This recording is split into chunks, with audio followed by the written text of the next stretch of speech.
রংপুরের গঙ্গাচড়া উপজেলায় তিস্তা নদীতে অবস্থিত মহিপুর তিস্তা শেখ হাসিনা সেতুতে ভাঙন দেখা দিয়েছে। শুক্রবার ২১ জুন বিকেলের দিকে সেতুর উপরি বিভাগের অংশ ভেঙে উঠে যায়। এতে পথচারী ও ঘুরতে আসা দর্শনার্থীরা আতঙ্কিত হয়ে পড়ে।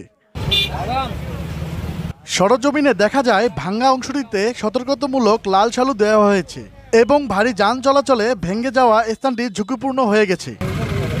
প্রত্যক্ষদর্শী ও স্থানীয়রা জানান, শুক্রবার বিকেলে হঠাৎ সেতুর উপরের অংশ ভেঙে খুলে আসতে শুরু করে। এরপর দর্শনার্থীদের মধ্যে একজন লাল শালু টাঙিয়ে দেয়। এ ঘটনার পর অনাকাঙ্ক্ষিত দুর্ঘটনা এড়াতে সেতুতে গঙ্গাচড়া থানা পুলিশের একটি মোবাইল টিম নিয়োজিত করা হয়েছে। KL Bangla news, Gangachara, Rangpur.